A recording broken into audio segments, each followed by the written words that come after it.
Good morning students, welcome to our YouTube channel Navjeevan Garsana. Now we start our 6th class second chapter. Second chapter के 6 point complete हो चुके हैं. 7 point हमने previous class में start किया था. क्या बताया गया इसमें कि डॉग ने अपने आप को मास्टर कैसे बनाया. ठीक है, हाउ डॉग, उसने अपने आप को मालिक कैसे बनाया. तो देखो 7th पॉइंट हम स्टार्ट करते हैं.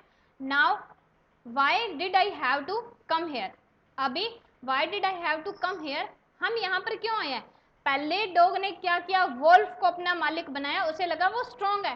देन उसने बियर को अपना मास्टर बनाया, उसे लगा कि वो स्ट्रॉन्ग है. अब बियर ने भी क्या किया, एक जंगल में जाकर छुप गया. तो डॉग ने उससे पूछा कि हम यहाँ पर क्यों आए हैं. Said he to the dog, तो उसने यानी कि बियर ने कुत्ते से क्या कहा, इट इज द लॉयन, ये शेर है, हु रूल्स, जो शासन करता है, द फॉरेस्ट, जंगल के ऊपर, इन दीज पार्ट्स, यानी कि जंगल के इन भागों के अंदर शेर शासन करता है. द लॉयन, शेर, हु इज ही, वह कौन है. डोंट यू नो, क्या तुम नहीं जानते. He is the strongest beast on the earth, वह सबसे मजबूत प्राणी है, वह सबसे मजबूत जानवर है ऑन अर्थ, धरती के ऊपर. धरती के ऊपर सबसे मजबूत जानवर, सबसे मजबूत प्राणी है, क्या तुम उसे नहीं जानते. वेल देन, अच्छा, I will say good by two you, तो मैं तुम्हें गुड बाय करता हूँ, मैं तुम्हें अलविदा करता हूँ. आई वॉन्ट ए मास्टर, क्योंकि मुझे तो एक ऐसा मालिक चाहिए, एक ऐसा इंसान चाहिए, who is stronger then any one on earth, जो कि स्ट्रोंग हो, सबसे मजबूत हो, any one on the earth, इस धरती के ऊपर, यानी कि इस धरती के ऊपर जो मोस्ट स्ट्रॉन्गेस्ट एनिमल है, मुझे तो वो मालिक के रूप में, मास्टर के रूप में चाहिए. तो मैं तुम्हें भी क्या करता हूँ, गुड बाय करता हूँ. 8 नंबर पॉइंट देखो. And of the dog went to ask the lion to be his master. And of the dog, कुत्ता वहां से जाने के बाद वेंट टू, लॉयन के पास गया और क्या पूछा, टू बी हिज मास्टर, अपना मालिक बनने के लिए पूछा. The lion agree to it, lion सहमत हो गया. एग्री मतलब सहमत होना, इस बात पे राजी हो गया कि वो उसका मास्टर बन जाएगा. And the dog stayed with him, और कुत्ता उसके साथ रहने लग गया. एंड सर्व्ड हिम, सर्व मतलब सेवा करना, और उसकी सेवा करने लग गया. फॉर ए लॉन्ग टाइम, लंबे समय तक, लंबे समय तक उसकी क्या करने लग गया, सेवा करने लग गया. It was a good life, ये बहुत अच्छी जिंदगी थी.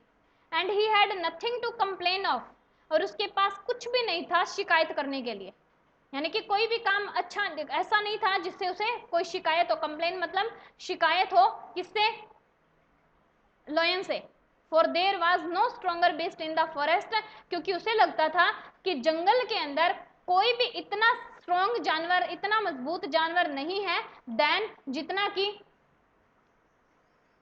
देन द लॉयन, जितना कि शेर है. क्योंकि अब उसे काम करके बहुत अच्छा लग रहा था, बहुत अच्छा उसका काम चल रहा था, क्योंकि डॉग को ये बिलीव हो गया कि नो स्ट्रॉन्गर बीस्ट, कोई भी मजबूत जानवर इतना नहीं है जितना कि क्या है, शेर है. एंड नो वन डेयर, किसी में साहस नहीं है, डेयर मतलब साहस, किसी में साहस नहीं है. टच द डॉग और offend him in any way, कि वो टच भी कर सके डॉग को, कुत्ते को छू भी सके, इतना साहस नहीं था किसी के अंदर. और ऑफेंड हिम, ऑफेंड होता है उसका अगेंस्ट जाना, उसका विरोध करना, उसका विरोध कर सके. इन एनी वे, किसी भी तरीके से, किसी भी रास्ते में कोई भी डॉग को ऑफेंड नहीं कर सकता था, उसका विरोध नहीं कर सकता था. 9 नंबर देखो. बट वन डे, लेकिन एक दिन, the two of them were walking side by side, दो, वो दोनों यानी कि डॉग और लॉयन वॉकिंग, चल रहे थे, साइड बाय साइड, एक साथ में, अलोंग ए पाथ, किनारे के ऊपर, एक रास्ते के किनारे पर दोनों एक साथ चल रहे थे. That ran amid bare cliff when all of a sudden the lion stopped. That ran amid, तभी देखा उन्होंने, क्या देखा कि दौड़ते हुए बीच में, एकदम बीच में, रास्ते के बीच में, बेयर क्लिफ, एक खाली क्लिफ आ गई, पहाड़ी आ गई. ठीक है, क्लिफ मतलब एक स्टिप, हाई रॉक, बहुत ऊंची चट्टान, जैसे कि कोई भी समुद्र के किनारे पर जो बनी हुई होती है उन्हें बोला जाता है. तो एक बहुत बड़ी क्लिफ, एक पहाड़ी सामने आ गई. When all of a sudden the lion stop, और क्या हुआ, अचानक से ही लॉयन वहां पर बीच में रुक गया.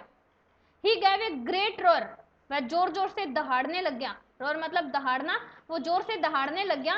एंड स्ट्रक द ग्राउंड, और जमीन पर चोट मारने लग गया, एंग्रली गुस्से से, विद हिज पा, अपने पंजे से जमीन पर चोट मारने लग गया बहुत जोर से। With such force that a hole formed there, such force, इतनी तेज गति से, इतने तेज बल से, ए होल की एक छेद बन चुका था देर, वहां पर, कि वहां पर एक छेद बन गया, इतनी तेज गति से उसने क्या किया, जमीन के अंदर चोट मारी इतने गुस्से से। Then he began to back away very quietly, और उसके बाद वो शांति से वापिस चला गया। तो उसको क्या लगता था डॉग को कि लोयन जो है वो सबसे स्ट्रॉन्ग एनिमल है, लेकिन तभी क्या हुआ, बेयर क्लिफ को देखकर वो भी पीछे हट गया। व्हाट इज इट मास्टर, ये क्या है मालिक, इज एनीथिंग रॉन्ग, क्या कुछ गलत हुआ है, आस्क्ड द डॉग, डॉग ने पूछा सरप्राइज, आश्चर्यचकित होते हुए। तो उसने क्या, I smell a man coming this way, मुझे स्मेल आ रही थी, मुझे खुशबू आ रही है, ए मैन की, एक आदमी, कमिंग दिस वे, इस रास्ते से आ रहा है। द लॉयन सेड, उसने, शेर ने कहा, we would better run for it और we will be in trouble, बहुत अच्छा होगा कि हम यहाँ से भाग जाएं, और it we will be in trouble, वरना हम समस्या में फंस जाएंगे, यानी कि हमारे लिए बहुत अच्छा होगा यदि हम यहाँ से चले जाएं तो, क्योंकि यदि हम यहाँ से नहीं गए तो हमारे लिए बहुत बुरा होगा या फिर हमारे लिए बहुत बड़ी समस्या खड़ी हो जाएगी। ओके स्टूडेंट्स, आज के लिए बस इतना ही। 7, 8, 9 3 पॉइंट आज कंप्लीट हो चुके हैं। तो आप ग्लोसरी और अपने वर्ड मीनिंग जो मैंने इंग्लिश टू हिंदी लिखाई है वो भी आप कंप्लीट करो, और ये ग्लोसरी जो आपको इंग्लिश टू इंग्लिश दी हुई है ये भी आपको कंप्लीट करनी है। इस चैप्टर का जितना भी पार्ट आपका बचा हुआ है वो हम अपनी नेक्स्ट वीडियो के अंदर कंप्लीट करेंगे। Thank you.